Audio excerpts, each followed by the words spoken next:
Let me tell you something that's gonna sting a little. A brand new $40,000 Tesla loses more value in its first 3 years than most of the SUVs I'm about to show you cost brand new today. Meanwhile, my wife, she's driving a 2003 SUV with 280,000 miles on the clock, 0 car payment, and it starts every single morning.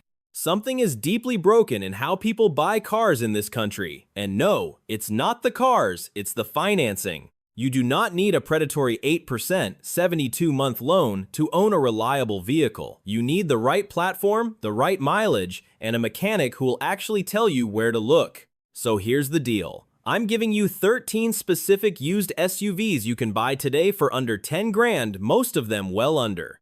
I'm giving you the mileage sweet spot, the exact weak points to inspect, and the drivetrains that mechanics like me quietly hoard for our own families.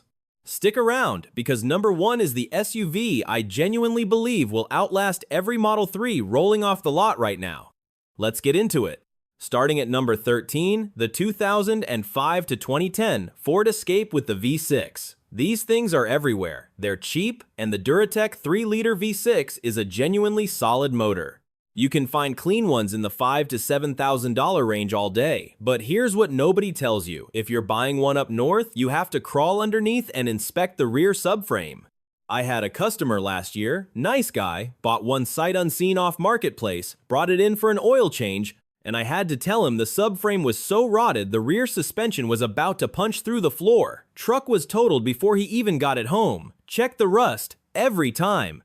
Number 12, the 2004 to 2009 Chevy Equinox. And listen carefully, because this is where I'm gonna separate you from every other clueless buyer. You want the 3.4-liter V6. You do times, not times, want the 3.6. The 3.6 has timing chain issues that'll cost you 3 grand to fix. The 3.4 is boring, underpowered, and will run until the body falls off around it.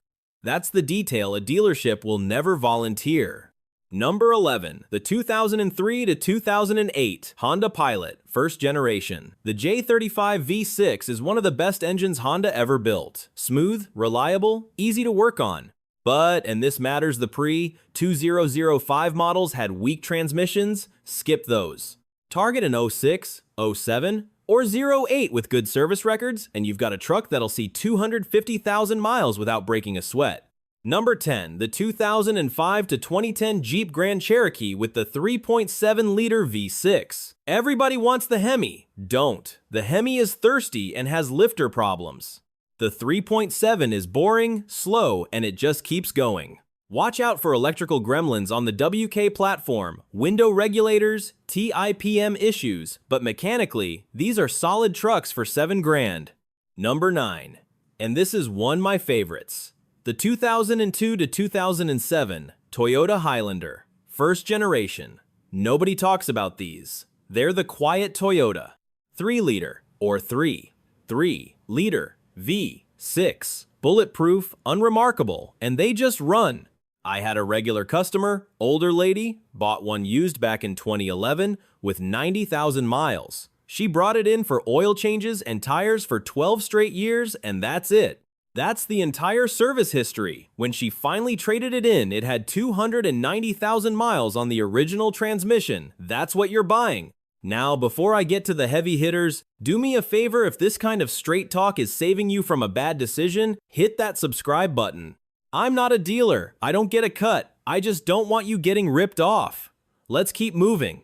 Number 8, and this one's a wild card, the 2005 to 2010 Ford Escape Hybrid, or its twin, the Mercury Mariner Hybrid. I know, a hybrid on a cheap SUV list. But hear me out. This uses the same power split hybrid tech as a Prius. New York City ran these as taxis for hundreds of thousands of miles.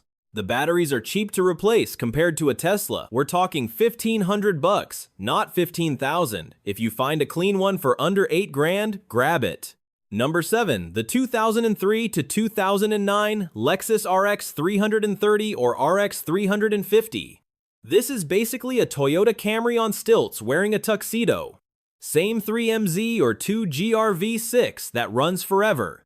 You can find high mileage ones under 10 grand, and they ride like they cost 3 times that. The interior wears beautifully. This is the SUV you buy your mom. Number 6. The 2002 to 2006 Honda CR-V with the K24 engine. The K24 is basically indestructible. I've seen these at 350,000 miles still returning good compression numbers. The one thing owners screw up is the rear differential on the AWD models. The fluid needs changing every 30,000 miles, and nobody does it. The diff eats itself, and it sounds like a helicopter. Service that fluid, and the truck will outlive you. Okay, pause. Right here is where I want you to really think about something. A Tesla Model 3 loses roughly 50% of its value in 3 years. The battery replacement cost out of warranty runs $15,000 to $20,000. Insurance on a Model 3 is double what you'll pay on any SUV in this video. You are financing a depreciating computer on wheels for 8% interest over 7 years. Meanwhile, the trucks I'm listing cost less than times 1 year times of Tesla payments, and they've already done their depreciating. Let that sink in. And if you want more of this kind of talk the dealership absolutely does not want you hearing, subscribe. I post this stuff weekly. Back to the list. Number 5. The 2002 to 2009 Chevy Trailblazer and its twin, the GMC Envoy.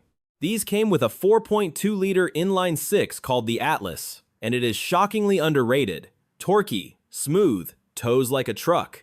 The weak points are minor fuel pumps and HVAC blend door actuators, cheap fixes. You can buy a clean Trailblazer for $5,000 right now. $5,000.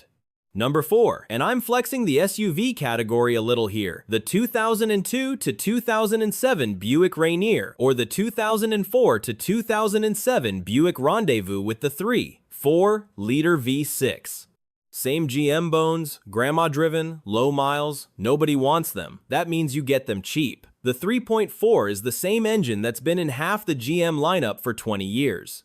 Parts are $3 at any auto store. These are the invisible deals. Number 3, the 2001 to 2007 Toyota Sequoia with the 2UZ FEV8. This engine is so over-engineered it's almost funny. Toyota put a timing belt on it, rated for 90,000 miles. But I've pulled them apart at 180,000 and they still look new. 400,000 miles on these is common.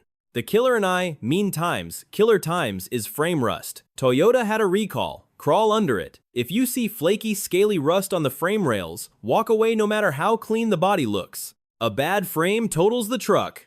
Number 2, the 1996 to 2005 Chevy Blazer or GMC Jimmy with the 4.3-liter Vortec V6. This engine is basically a small block Chevy with 2 cylinders chopped off.